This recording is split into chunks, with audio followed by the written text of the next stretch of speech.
అందరికీ నమస్తే అండి. ఇప్పుడు దేశంలో ఒక కొత్త సంచలనం రాబోతోంది.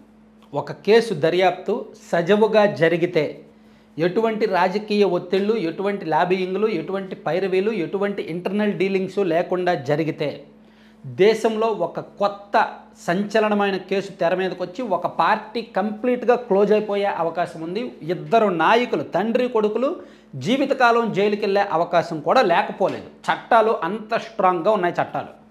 అదే తెలంగాణ ప్రభుత్వం దర్యాప్తు చేస్తున్న ఫోన్ ట్యాపింగ్ కేసు. చాలా సీరియస్ కేసు ఇది. నిజానికి నేను తెలంగాణ రాజకీయాలు అంత క్షుణ్ణంగా నేనే అబ్జర్వ్ చేయట్లా, కానీ ఫోన్ ట్యాపింగ్ కేసు దర్యాప్తును మాత్రం మొదటి నుంచి ఫాలో అవుతున్నా. దాదాపుగా ఒక 9 నెలలు 10 నెలల నుంచి ఈ కేసు దర్యాప్తు జరుగుతూ ఉంది. మధ్యలో కాస్త స్లో అయింది. ఎందుకంటే ఈ ప్రభాకర్ రావు గారు, అప్పట్లో ఎస్ఐబి చీఫ్గా పనిచేసిన ఐపీఎస్ అధికారి ప్రభాకర్ రావు గారు, కాంగ్రెస్ పార్టీ గవర్నమెంట్ వచ్చి ఫోన్ ట్యాపింగ్ కేసుని తెర మీదకి తెచ్చిన వెంటనే ఆయన అమెరికా వెళ్ళిపోయారు. వెళ్ళిపోయి మ్యాక్సిమం దర్యాప్తుకు రాలేదు, సహకరించలేదు, మ్యాక్సిమం అక్కడే ఉండడానికి ప్రయత్నించారు, కానీ చట్టాలు ఒప్పుకోలేదు. చివరికి న్యాయస్థానం ఆదేశాలతో ఆయన వచ్చారు. వచ్చి ప్రస్తుతానికి విచారణకు అటెండ్ అవుతున్నారు. సో ఆయన ఇచ్చిన వాంగ్మూలం ప్రకారం చూసుకుంటే ఫోన్ ట్యాపింగ్ జరిగింది వాస్తవమే. రాజకీయంగా నిఘా పెట్టడం కోసం మా అధికారిక పెద్దల ఆదేశాల మేరకు మేము ఫోన్ ట్యాపింగులు చేశాం అని ఆయన నిర్ధారించారు. ఎక్కడెక్కడి నుంచి పరికరాలు కొన్నారు, దానికి ఎంతెంత నిధులు ఖర్చు చేశారు, దానిలో ఎవరెవరు ఇన్వాల్వ్ అయ్యారు, ఎవరెవరి ఫోన్లు దొంగచాటుగా విన్నారు అనేది కూడా ఆయన చెప్పినట్టున్నారు.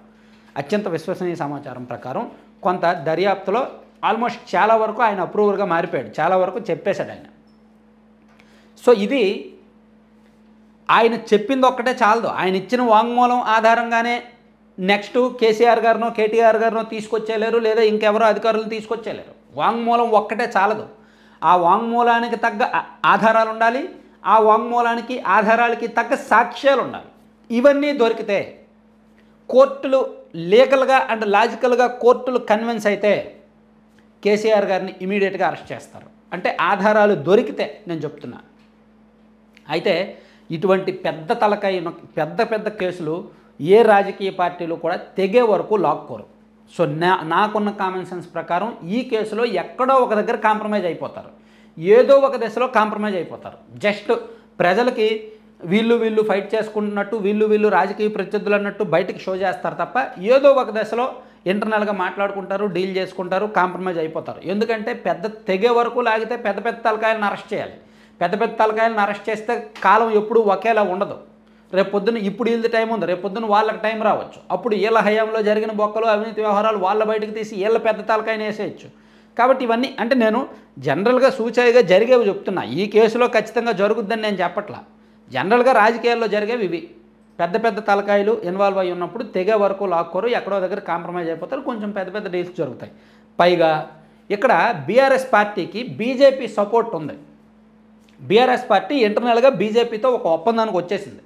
వచ్చే ఎన్నికల్లో ఇద్దరు కలిపి పొత్తు పెట్టుకుని ఎన్నికలకు వెళ్ళడానికి రెడీ అవుతున్నారు. సో కాంగ్రెస్ పార్టీ ఎంత వేగంగా దర్యాప్తు చేసినా వాళ్ళు రాష్ట్రం పరిధిలోనే చేయాల్సి ఉంటుంది. కాబట్టి కొన్ని పరిమితులు ఉంటాయి. రాష్ట్రం పరిధిలోనే ఇప్పుడు ఎంత దర్యాప్తు చేసినా బ్యూరోక్రసీ అధికారులకి దర్యాప్తు చేయాలి. బ్యూరోక్రసీ అధికారులు అంటే ఎంతో కొంత కంట్రోల్ కేంద్రం చేతుల్లో కూడా ఉంటుంది కదా.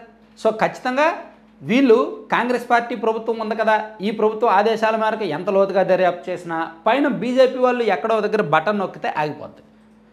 సో నేను అనుకోవడం ఆల్రెడీ బీఆర్ఎస్కి బీజేపీకి ఒక ఒప్పందం ఉంది కాబట్టి ఈ కేసులో బీఆర్ఎస్ వాళ్ళు మరీ మునిగిపోతారు, మరీ ఇబ్బంది పడతారు, అన్ని రకాలుగా దొరికిపోయారు అనుకున్నప్పుడు బీజేపీ వాళ్ళు ఎక్కడో దగ్గర ఇంటర్నల్గా ఇన్వాల్వ్ అవుతారు, అయ్యే అవకాశాలు ఉంటాయి. ఒకవేళ బీజేపీ ఇన్వాల్వ్ అవ్వకపోతే మీరు కొట్టుకు సావండి, మాకు సంబంధం లేదు అంటే నిజంగా బీఆర్ఎస్ పార్టీ రాజకీయంగా పతనమైపోద్ది. కేసీఆర్ గారు కేటీఆర్ గారు ఈ కేసులో జైలుకు కూడా వెళ్తారు. తీవ్రమైన కేసులు. ఎందుకంటే వీళ్ళు చేసింది మామూలు విషయం కాదు. ప్రధాన ప్రతిపక్ష నేత ఫోన్తో సహా, ప్రతిపక్ష పార్టీలో ఉన్న ఎమ్మెల్యేల ఫోన్లతో సహా, జర్నలిస్టుల ఫోన్లతో సహా, కోర్టులో ఉన్న జడ్జీల ఫోన్లతో సహా చాలామంది ఫోన్లు ట్యాప్ చేశారు. ఆ ఫోన్ రికార్డులను దొంగచాటుగా ఫామ్ హౌస్లో కూర్చొని విన్నారు.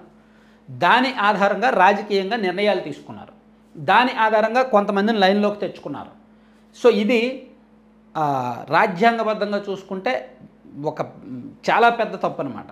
భావ వ్యక్తీకరణ స్వేచ్ఛను, వ్యక్తిగత గోప్యతను హరించడమే. సాధారణ పౌరుడి వ్యక్తిగత గోప్యతే కాకుండా ఒక ప్రజాప్రతినిధి అండ్ ఒక న్యాయమూర్తి స్థాయిలో కూడా ఇది జరిగింది అంటే, ఒక బ్యూరోక్రసీ స్థాయి అధికారుల ఫోన్లు కూడా ట్యాప్ చేసి విన్నారంటే చాలా పెద్ద నేరం అనమాట. సో ఇది రాజ్యాంగబద్ధంగా ఏమాత్రం క్షమించరాని నేరం. కాబట్టి ఇది సీరియస్ కేసులే ఉంటాయి. సో అయితే అంతవరకు వెళ్తారా, ఎక్కడో దగ్గర కాంప్రమైజ్ అయిపోతారా? నాకు తెలిసినంత వరకు ఇంకొక 2-3 నెలలు దీన్ని సాగదీసి ఏదో ఒక దశలో కాంప్రమైజ్ అయిపోతారు. పెద్ద తలకాయల వరకు వెళ్ళే అవకాశాలు అయితే ఉండవు. కాకపోతే ప్రజలకి ఒక కేసు ఓపెన్ చేశారు, ప్రజలకి ఒకటి చెప్పాలి కాబట్టి ఇదిగో పలానోళ్ళు పలానంత చేశారు అని ప్రజలకు చెప్తారనమాట.